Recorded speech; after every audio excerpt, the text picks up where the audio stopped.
So welcome to video number 2. I thought it'd be quite cool to show you guys what I've got. There's a lot of stuff that I've not included, but I've included all the things that I think you guys will be interested in. And if you are, let us know and enjoy the video. So these are my Billy bookcases. These are my this is my games collection. At the top there you got my Xbox 360. I do quite a lot of filming with that one. So it's always in use. So I never really put it on display. Got 3 boxes up here. You see what's in them later on. At the very top you got my Xbox original games and then all my Xbox 360 games. I didn't originally mean to collect Xbox 360, but they came in a big set and I bought everything, so I was like, oh, I might as well put it on display, why not? Coming down to games that I play all the time and I started my reviews on. I got Lemmings, Super Mario 3, Marble Madness, a terrible game, but other people seem to like it. Moving across to the ones that are not in there, just the cart, my Sega Mega Drive games. The only Nintendo 64 game that I own that's in a box. It's not in the best condition, but yeah, it's a bloody good game. And then my NES collection, Aladdin, great game. The most expensive game that I own, 6-game cartridge. No idea why that's so expensive, but for some reason it is. Moving across the rest of my games. Sonic 2, great game. Yeah, I think I've played every single one of these games. I've done a review on most of them. Great games. Across to my PlayStation 1 games. These games are different from these ones, so I tend to play these ones quite a lot. My Game Boys. Of course I've got 2 Game Boys. Why would I not have 2 Game Boys? One actually works and the other one doesn't. And one's in bad nick, as you can see down the bottom. And I'm going to use that one, the parts of that one, to put in that one. I've got my fantastic Mega Drive there, Mega Drive number 1, the original, or below, or above, should I say, my PlayStation 1. Coming down just over here, my Nintendo 64, my Nintendo Entertainment System, my Gatling gun, or whatever the hell you call this thing. Unfortunately, doesn't work with modern day TVs, which is something that's quite annoying. With the LCD, it works with original fat TV, so I'll buy one eventually, but I haven't got one just yet. My GameCube, my most recent addition, my PlayStation 2, and all my PlayStation 2 games. Quite a few there. They're all in order, and yes, it is right to left, A to Z, top right to bottom left, which is a bit of a weird thing to do. But it was only when I was practicing recording this that I realised that I was actually, I'd actually organised them in the wrong order. So there are all the games there, A to Z, and A just starts over there. There's my A's. And then moving on to my PlayStation games. Terrible lighting, apologies. These are my PlayStation 1 Platinum games, just down the bottom there. Again, I think if the games sold more than 100,000, they used to give you they used to release them on Platinum.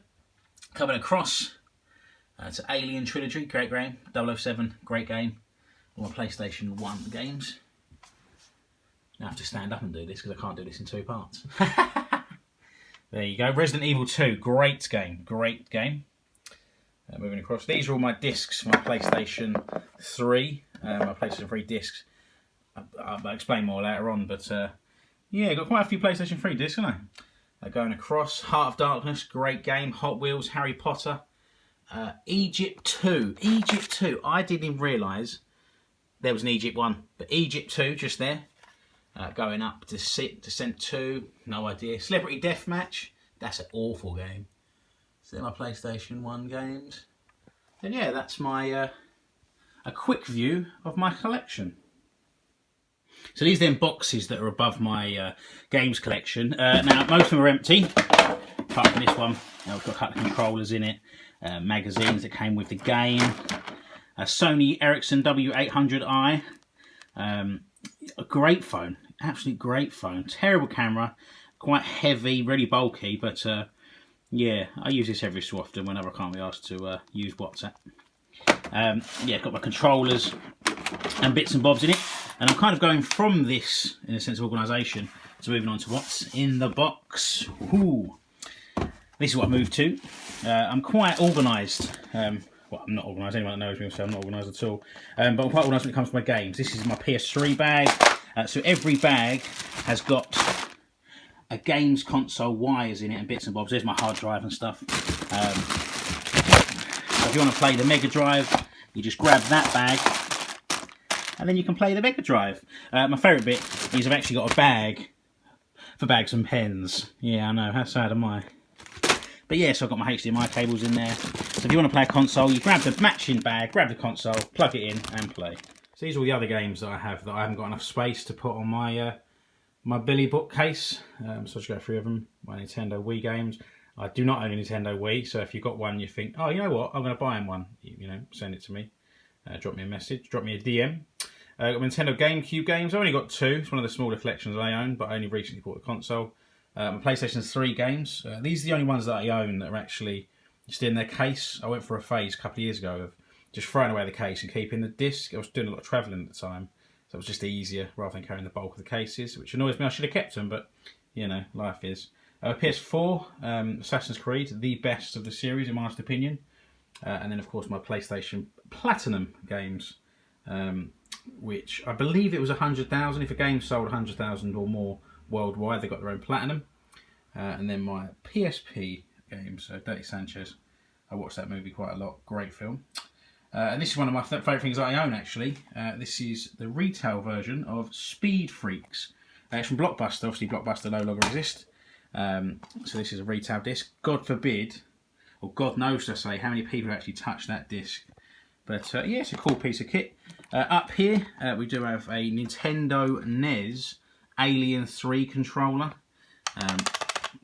I've never used it. I don't own Alien 3. I've attempted to play a couple of games on the NES with this, and it doesn't really work. Behind that, we've got the Super Max TV game system.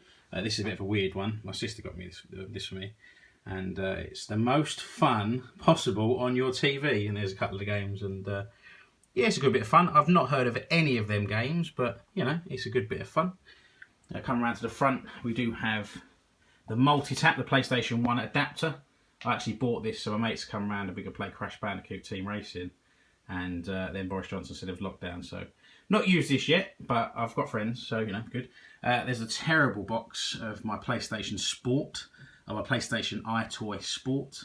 I've never played that, but yeah, I bought it with this, the best game on PlayStation 2, one of the best games, interactively, that you can ever play there. It's a great game, and I started the interactive movement, really. Like, there's a lot of games nowadays that use cameras, and obviously this is what started it. Something I missed, I've got these demo discs. They were on top before, just remember them. This is Demo 1. This came with the original PlayStation 1, or the actual PlayStation, not the PS1, so it was a fat console. Abe's Odyssey, Hercules, Porsche Challenge, Rage Racer. That's a great demo. I played that quite a lot as a kid. And the second one I bought quite recently. It's a demo disc. It's a user-registered demo disc. But I have no idea. I've seen a couple of these up, but I don't really know what's on it. I imagine it's Nightmare Crisis, Wipeout, and Tekken 2 and Crash. But I don't know. I shall let you know what's on that one. This is my collection of comic books and annuals. They're a bit of a random mix and match, aren't they?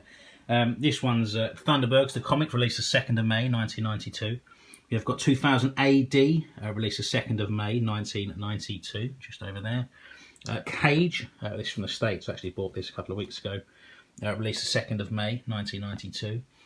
Shoot magazine, never read it. Not a massive football fan, if I'm honest. Released the 2nd of May, 1992.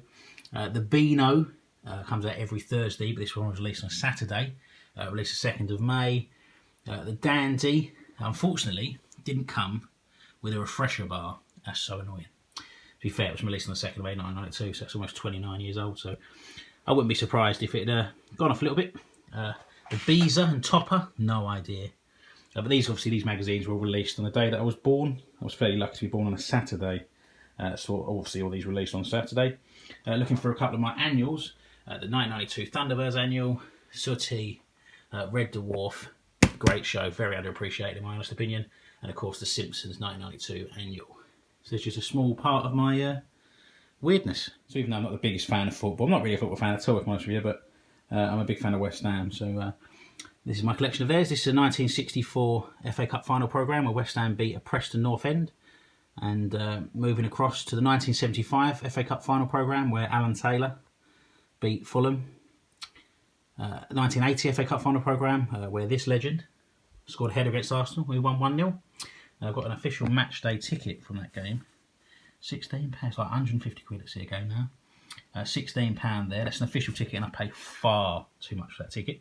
I've also got a rosary from that game. which if you look, it's in terrible condition. There's nice little staples in it. It's in okay condition considering it was made in the 1980s, but look at the stitching on the back. Look at that. That's bad, isn't it? But yeah, I'm very happy to own it. I mean, moving on down here, we do have the Bob Moore Cup. This was the first ever West Ham game I ever went to. Great game. We lost against Villarreal. I think it was like 3-0 or something. It was horrendous. It's where they retired the number 6 shirt at West Ham. Moving on to the second Bobby Moore Cup, where they just called it a normal game, really. This is when they called the Sir Trevor Brooking stand the Sir Trevor Brooking stand. So this is just to commemorate that. And also the best player of the modern game that's ever put on a West Ham shirt, Mark Noble, absolute legend.